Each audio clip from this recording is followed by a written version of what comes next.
Olá, tudo bem? Nesse vídeo nós vamos abordar um tema bastante interessante, que é a economia escravista no Brasil imperial. É importante ressaltar que nós faremos essa abordagem em forma de tópicos. Portanto, é importante que você acompanhe os tópicos e o seu desenvolvimento. Para isso nós vamos utilizar alguns slides, algumas imagens, de forma a ficar mais clara a exposição deste conteúdo. A expansão da cafeicultura escravista.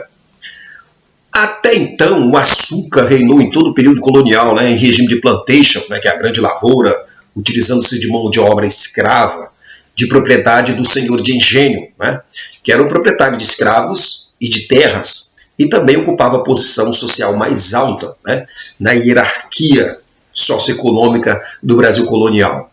Mas, com o passar do tempo, por volta do final do século XVIII, vai surgir o café, um novo produto a ser consumido. A expansão da cafeicultura escravista. Na França, ainda no século XVII, vão surgir as cafeterias, frequentadas por personagens muito interessantes do iluminismo, como Voltaire, Rousseau, Diderot, e entre outros artistas intelectuais. Esse hábito das cafeterias vão se espalhar por toda a Europa e Estados Unidos, e a crescente da procura do café faz surgir novas áreas de cultivo pelo mundo. E os europeus vão estimular suas colônias a produzirem. E a partir de 1830, o calor do café superou do açúcar, e o Brasil tornou-se o maior exportador de café do mundo. O café no Vale do Paraíba, Rio de Janeiro e São Paulo. A lavoura do café, como todos nós sabemos, era precisa de duas coisas: de solo adequado e de clima favorável. E o Vale do Paraíba reunia essas condições.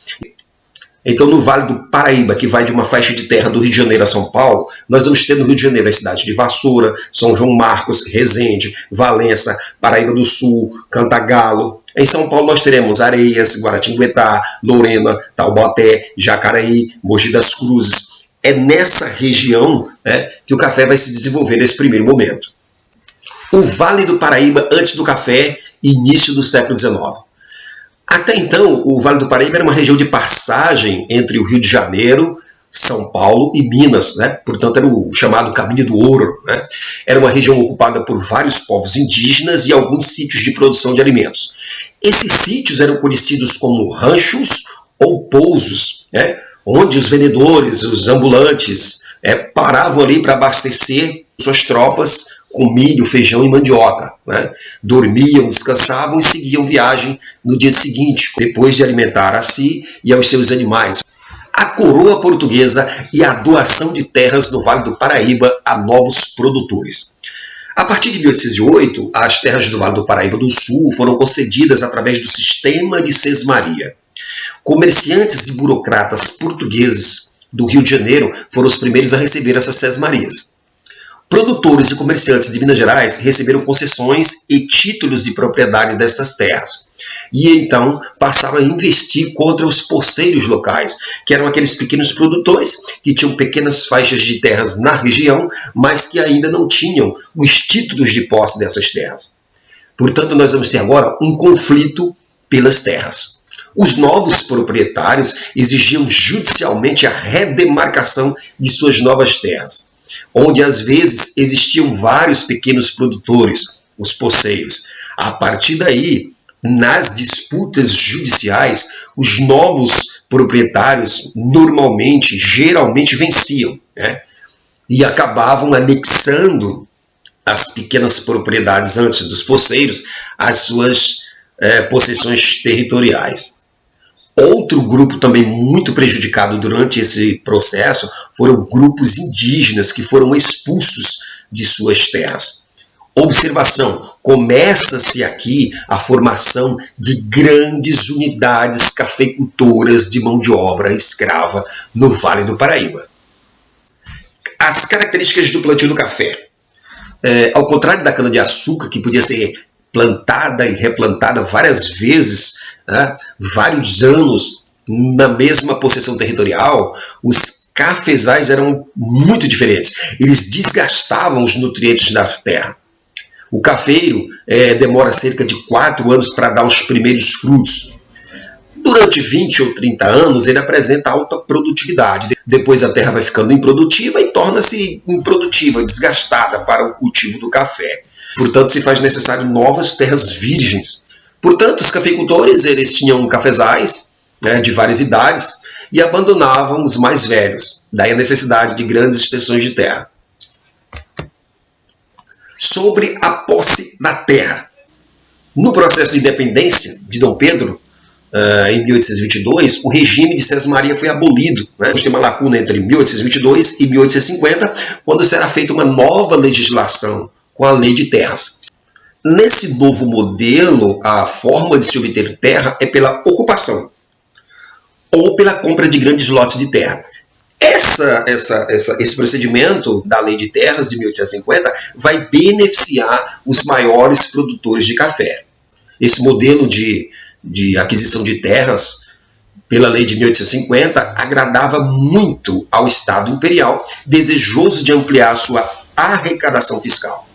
Os barões do café substituem os barões de engenho. A década de 1860 é o auge da produção do café no Vale do Paraíba. De 1830 a 1880, o café produzido no Vale do Paraíba, Fluminense e Paulista foi responsável pela maior parte da riqueza do Império.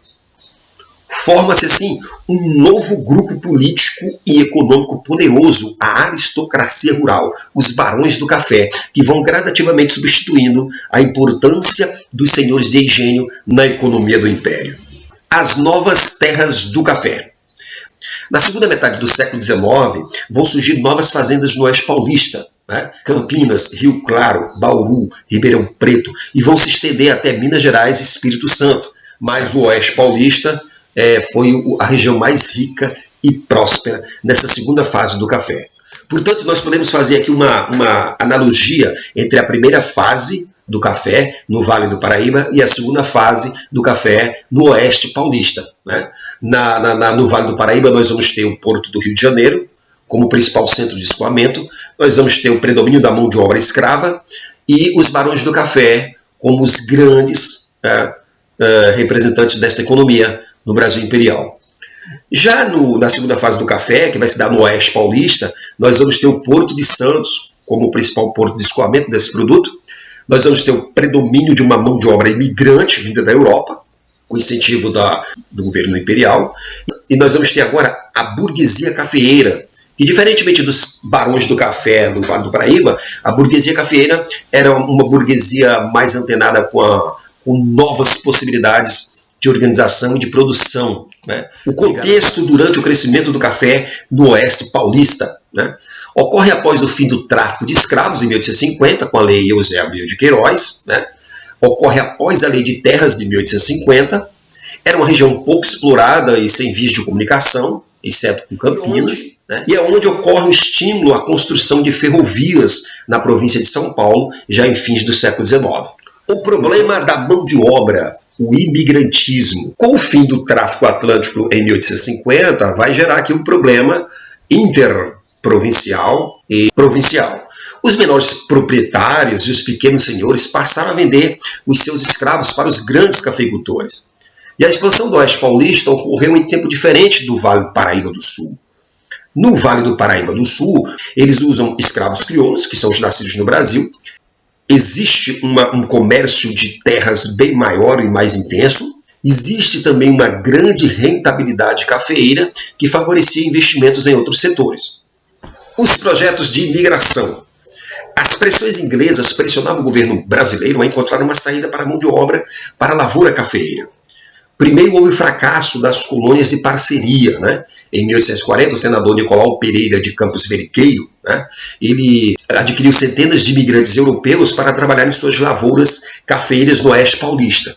O senador Vergueiro propôs que os imigrantes deveriam trabalhar na grande lavoura cafeeira, preparando-se para assumir a condição de pequeno proprietário futuramente, né? Porque os colonos vinham da Europa para cá não para trabalhar como mão de obra em grandes fazendas, mas eles vinham com a promessa de que aqui eles teriam direito a uma pequena propriedade de terra e seriam produtores autônomos. Quando chegavam aqui, né, não era bem isso. Eles iam para as colônias de parceria. As colônias de parceria, como elas funcionavam? Bem, lá tinham escolas normais agrícolas, onde os colonos se adaptavam ao clima, aos costumes locais, aprendiam a usar as técnicas daqui, se mesclavam à população através do casamento, né? Só então estariam aptos, segundo o governo local, a comprar terras com recursos do seu trabalho. A vinda dos imigrantes para o Oeste Paulista, cafeiro. No contrato, os imigrantes teriam custeado as passagens, hospedagens, instalações nas fazendas. O pagamento desses valores seria um empréstimo cobrado com 65% de juros ao ano. Cada família era responsável por um certo número de pés de café, mas eles também podiam plantar produtos de subsistência e até vender o excedente, como milho e feijão, no mercado local. O lucro do café colhido, segundo o contrato, entre os imigrantes e os cafeicultores paulistas, o lucro do café seria dividido entre colonos e fazendeiros, descontado, claro, o custo do transporte, os impostos e as comissões que deveriam ser pagas pelos trabalhadores. A experiência das colônias de parceria vai fracassar. Vergueiro já contava com centenas de famílias de colonos, né, por volta de 1847. Já havia repassado grande número de famílias a outros fazendeiros. Em 1850 já havia em São Paulo cerca de 60 colônias de parceria. Mas logo desandou, pois os colonos perceberam que estavam sendo enganados em seus ganhos, pois os fazendeiros cobravam várias taxas e ficavam com mais de 60% dos lucros. E para complicar ainda mais, os colonos eram obrigados a seguir certas regras, certos regulamentos. Por exemplo, pedir autorização para sair da fazenda, pedir autorização para receber visita, eram punidos por embriaguez ou vadiagem. Os juízes quase sempre eram os próprios fazendeiros, que davam ganho de causa, geralmente, aos grandes proprietários. E, para dificultar ainda mais, os colonos eram obrigados a comprar mercadorias nas vendas da fazenda com preços elevados, o que os levava a se endividar ainda mais e a ficarem presos a esse sistema. O malogro do sistema de parceria. Aí nós vamos ter o endividamento dos colonos, o mau tratamento dado pelos fazendeiros aos colonos, imigrantes europeus. Era um tratamento muito semelhante ao tratamento dado aos escravos. Os fazendeiros passaram a julgar os colonos como inadequados ao trabalho, preguiçosos, bêbados, violentos, indisciplinados e desordeiros. A decadência do vale. A partir de 1870, ocorre a acelerada diminuição da oferta de mão de obra. Os cafeicultores do Oeste Paulista pressionavam o governo a instaurar uma política de imigração de trabalhadores livres, subvencionada pelo Estado. Como Dom Pedro II relutou em atendê-los, fez com que os cafeicultores passassem a apoiar a causa republicana. No final do século XIX, a diminuição da produtividade do café, o aumento do preço dos escravos, reduz o Vale do Paraíba. E vão, portanto, restar apenas algumas fazendas decadentes, cidades mortas, casas rurais em ruínas e nobres cafeicultores falidos. O capitalismo na sociedade escravista, a era Mauá. Com o fim do tráfico atlântico, ocorre o estímulo de capitais em diversas atividades econômicas. Era a entrada do país na era industrial. Começam a ser construídas as ferrovias e cresce assim a influência do capitalismo britânico aqui no Brasil. A primeira ferrovia inaugurada em 30 de abril de 1854, no Rio de Janeiro, com 14 quilômetros de extensão, ligava o Porto de Estrela, na Baía da Guanabara, à cidade de Petrópolis. A proliferação das linhas férreas. No Rio de Janeiro, São Paulo e Minas Gerais, produtoras de café foram coroadas por várias linhas férreas. A maioria das linhas férreas foram construídas com empréstimos ingleses. As ferrovias, além de contribuírem com a economia cafeira e escravista, facilitava e barateava o transporte para os portos. As províncias da Bahia e do Pernambuco também entraram na era das ferrovias, mas em menor escala. Novos investimentos. Irineu Evangelista de Souza, o Barão de Mauá. Pequeno trecho de telégrafo elétrico foi inaugurado em 1852. Em 1873 começou a funcionar a transmissão por cabo submarino entre o Brasil e a Europa e entre várias províncias. O sistema de gás para a iluminação pública foi inaugurado no Rio de Janeiro em 1854. Décadas depois, 10 mil residências, 5 mil estabelecimentos públicos e 6 mil lampiões iluminavam com gás as ruas do Rio de Janeiro. Depois de visitar a Inglaterra em 1846, ao voltar, Mauá vai montar um estaleiro em Niterói, no Rio de Janeiro, onde vai construir cerca de 70 navios. O Barão de Mauá inaugurou a primeira ferrovia do Brasil e investiu também em outras, como a São Paulo Highway. Né? Entre 1850 e 1860, Mauá vai investir em companhias de navegação na Amazônia, vai instalar a companhia de gás, vai criar a companhia de carros e jardim botânico, né? Onde bondes sobre trilhos puxados por animais no Rio de Janeiro vão atender a população. Não é por acaso que os anos de 1850 e 1870 vão ficar conhecidos como a Era Mauá. Ok, esse vídeo foi um resumo sobre a economia cafeira no Brasil imperial, onde nós traçamos uma linha do surgimento do café no Vale do Paraíba ao surgimento do café no Oeste Paulista e a Era Mauá, né, com a industrialização do Brasil imperial, as linhas férreas, os telégrafos, a iluminação pública a gás e outros elementos que vão modernizar, dar um ar de modernidade ao Brasil imperial. Espero que vocês gostem, dê um like, se inscreva no canal e até a próxima.